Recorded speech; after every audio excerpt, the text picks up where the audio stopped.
The most obsolete idea is go to school, get a job, work hard, save money, get out of debt, and invest for the long term in the stock market. See, why would you save money when they're printing trillions of dollars? The gap between the 1% and 99% is massive. You see, it's not just money. You have to step back and look at the bigger picture. So what do? In every one of us, there's a poor person. There's still a poor person inside me. There's also a middle-class person, and the middle-class person wants security. They want that steady paycheck. And there's a rich person, and they're all inside of us, except that it's not taught. You're taught to go to school, get a job, and get a paycheck, but not taught how to get rich. If you've read Rich Dad, Poor Dad, my rich dad refused to pay me. He said the paycheck was one of the most damaging things you can take in your life. He says the moment you take a paycheck, you're an employee, and that's the mindset. So my rich dad never paid me. It drove my poor dad, a government employee, nuts. You gotta pay people. You gotta pay people. And Rich Dad was not saying that the paycheck was bad. He says he didn't want to be a slave to money. So as an entrepreneur, if Rich Dad folded, I just try another company. I don't need a paycheck. I don't need anybody to take care of me. If my government doesn't like me, I move to another country because they need entrepreneurs there. So the entrepreneur is not so much the business. The entrepreneur is really the mindset and the skill sets and the different set of rules. You see, I don't operate small business, does not operate in the same rules as big business. Entrepreneur is a mindset first, a skill set and rules. And depending upon whether you're an employee or small business, the rules are different.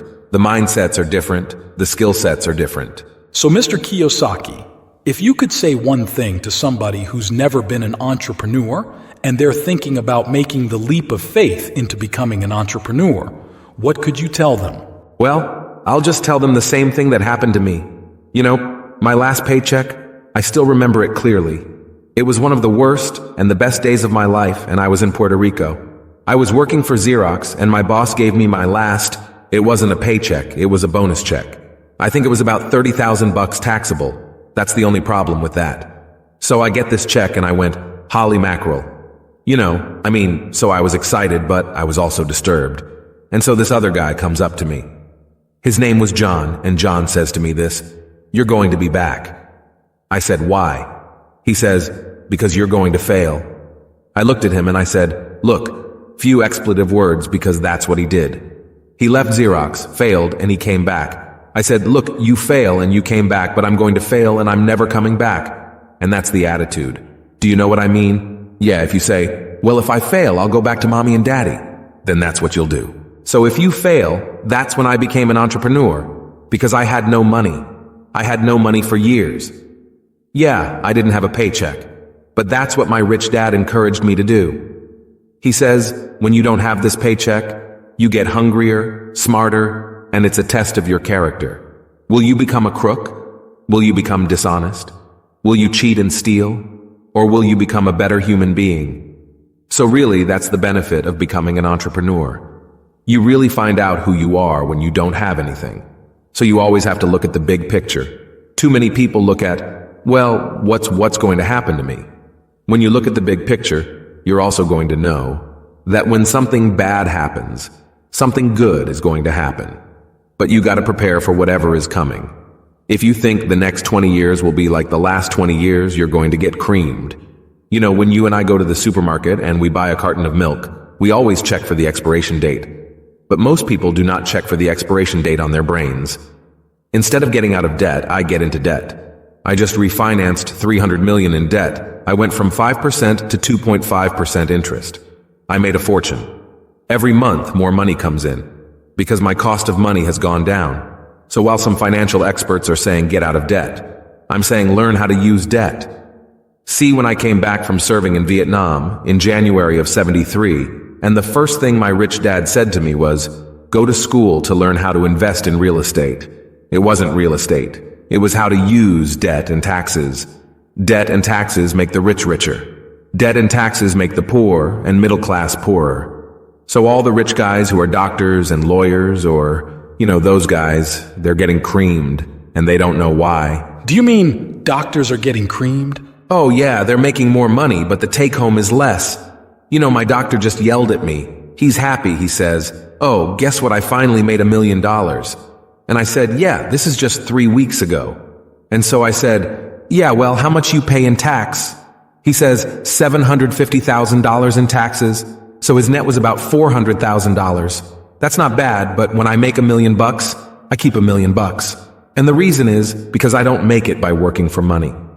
See, if you work for money, you are taxed. So that's why lesson number 1 in Rich Dad, Poor Dad is the rich don't work for money. What we do instead is we create businesses as entrepreneurs. We acquire real estate. I don't invest in the stock market.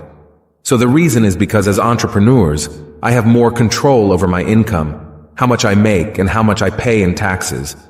And because I'm an entrepreneur as well as an investor in real estate, I pay 0 tax. So every time I make, let's say, $1 million as an entrepreneur, I immediately invest it in real estate, and I have a 4-to-1 step up. So I put $1 million in real estate. I get $4 million from the bank. That's why I love banks. But the banks are screwing everybody else, you know. Terrible, but it's good for me. That's why you say when you print, it's good for you. But when you print, it's bad for people that work for money. Correct? Because when you print, savers get creamed, and people who work for money get creamed. When they print, debtors get rich. You see, debt and taxes make the rich richer, and debt and taxes make the poor and middle class poorer. When we have obsolete ideas, we get obsolete results. So what's happening for most people, the idea of going to school, getting a job, working hard, saving money, getting out of debt, buying your house because it's an asset and investing for a long term, it's obsolete. The world has changed. The world changed in 1971, when President Nixon took us off the gold standard, and money became debt. What if we get rid of school, then what would happen? Would it be better if we had no educational system at all? No, I'm saying education was more important before. It's just obsolete. You know, there's Moore's Law which states, information doubles every 18 months.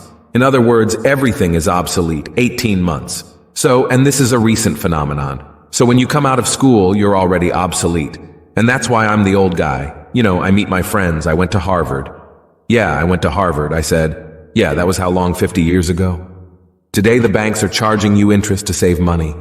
In other words, the banks don't want your money because they've printed too much of it. And that's why there's bubbles in stocks and bubbles in real estate and all this. People are dumping the cash. Because as I said in here, savers are losers and cash is trash. And yet people are saying, I want a high-paying job. Well, that's an obsolete idea. Get out of debt. It's an obsolete idea. You should learn how to get into debt, how to use debt to get rich. And they'll never teach you about taxes. The reason the 1% is way up here and the 99% are going this way is because when you print money, 2 things happen: inflation and taxes. It's crushing them. And any entrepreneur that thinks I'm just going to make money and start a business and make a lot of money, because that what we talk about, they really have got to smell the roses, man. You know, that's not what the real entrepreneurs are doing. Most entrepreneurs, there's 28 million small business owners in America. 24 million are one-person entrepreneurs. They're called non-employee entrepreneurs. So that's what happens is when people don't really understand what an entrepreneur does. So most people are self-employed, but they're not really entrepreneurs. The self-employed pay the highest taxes of all, and nobody tells them that. Yeah, it's also called the entrepreneurial spirit. But what we're actually talking about was there's no such thing as a bad economy. You know, those externally, you and I, we all have an external economy.